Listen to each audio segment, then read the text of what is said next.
Selamat pagi Bu Meta dan juga teman-teman. Perkenalkan, nama saya Abraham Rafael Fernando Suwarto, kelas 11 IPS 2, nomor absen 1. Nah, pada video ini merupakan video penugasan sekolah. Tapi pada video penugasan ini kita akan mengerjakan tugas pelajaran matematika. Dan materi matematikanya ini merupakan mengenai program linear. Nah, di penugasan video ini, Bu Meta, guru saya, sudah membagikan 6 soal, yang dimana 6 soal ini dikerjakan dan dibagi berdasarkan nomor absen kelas. Saya Abraham, nomor absen 1, jadi saya mendapatkan soal nomor 4 pada materi program linear ini. Nah, di video ini saya akan mengerjakan soal nomor 4 dan akan sekaligus mengajarkan kalian mengenai materi program linear. Jadi, mari kita mulai. Oke, teman-teman, mari kita mulai masuk ke soalnya. Sebelumnya, mari kita simak dan juga baca bersama-sama soal latihannya. Soal nomor 4. Jadi, dikatakan, dalam setiap minggu, kebutuhan minuman protein, karbohidrat, dan lemak seseorang berturut-turut 8 unit, 12 unit, dan juga 9 unit. Makanan jenis A per kilogram mengandung 2 unit protein, 6 unit karbohidrat, dan 1 unit lemak.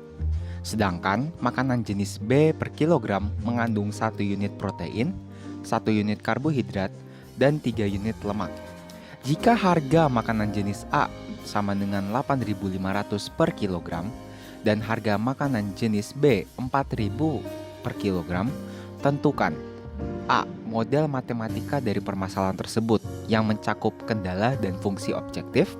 Lalu yang B, daerah penyelesaian dari model matematika di atas.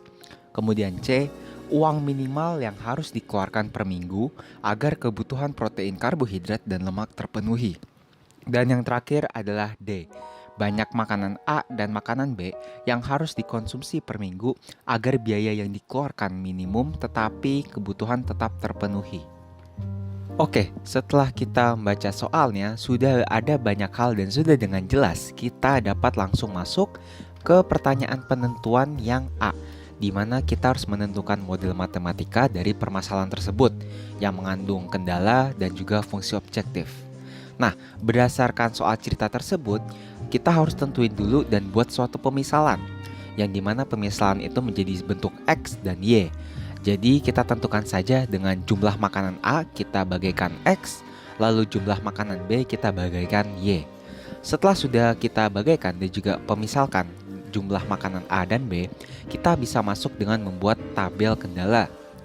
Nah, jadi begini bentuk tabel kendalanya setelah kita membaca dan juga memahami dari soal tersebut.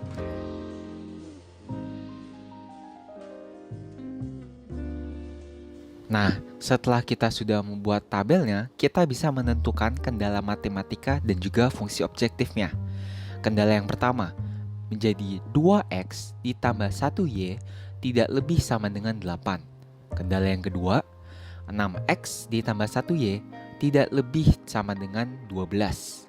Lalu kendala 3, 1x ditambah 3y tidak lebih dari sama dengan 9. Lalu yang terakhir, fungsi objektifnya kita ketemukan bahwa fungsinya adalah f dalam kurung x, y sama dengan 8.500x ditambah 4.000y.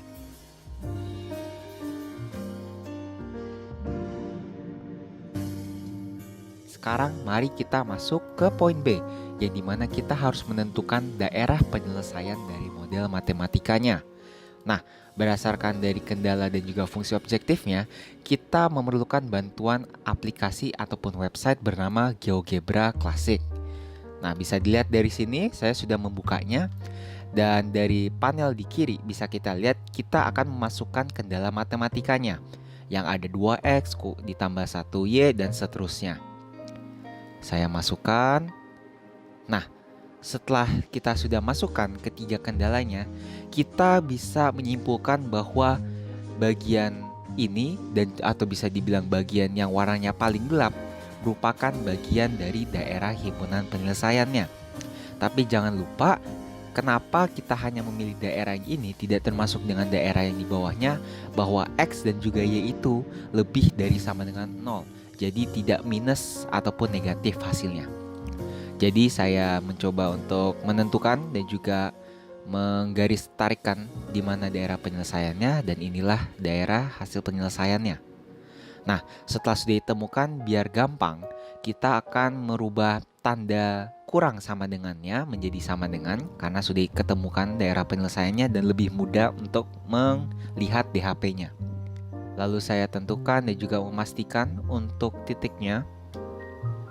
Setelah sudah pas, kita akan berakhir dengan hasil DHP seperti ini. Lalu kita lanjut dengan memasukkan garis selidik. Nah, garis selidik ini sama halnya seperti fungsi objektif, tapi yang membedakan adalah garis selidik diakhiri dengan sama dengan K, yang dimana K itu merupakan hasil perkalian dari A dikali B, atau bisa dibilang dari sini yaitu 8.500 dikali 4.000. Lalu setelah saya masukkan itu ke dalam GeoGebra-nya, akan memunculkan suatu semacam slider atau semacam garis diagonal yang berada di titik B, yaitu 0,0. Lalu saya juga akan menentukan di mana dari setting tersebut bisa saya tentukan minimalnya berapa dan maksimalnya berapa. Dalam minimal saya ubah menjadi 0 dan maksimalnya saya perkirakan mungkin sekitar 30.000 ya. Nah, setelah sudah ditentukan bisa dilihat saya sudah menarik-narik dan juga memindah-mindahkan slidernya, dan itu juga mengubah posisi dari garis diagonal tersebut. Nah, kalau kita lihat, kita diawali dengan di huruf B atau di titik B merupakan 0. Lalu kita coba menggeserkan menuju titik A. Walaupun mungkin di situ terlihatnya seperti 11.900, tapi saat di zoom itu hasilnya lebih tepatnya 12.000. Lalu diikuti menuju titik C, yaitu 17.000, lalu titik D berakhir dengan 23.500. Nah, setelah kita sudah menentukan dan juga menemukan daerah himpunan penyelesaian, nah itu tadi dimana kita menggunakan cara website di GeoGebra. Oke, sekarang kita bisa langsung masuk ke poin yang menentukan dari poin C dan juga poin D, menentukan uang minimalnya berapa dan juga makanan A dan B-nya itu berapa.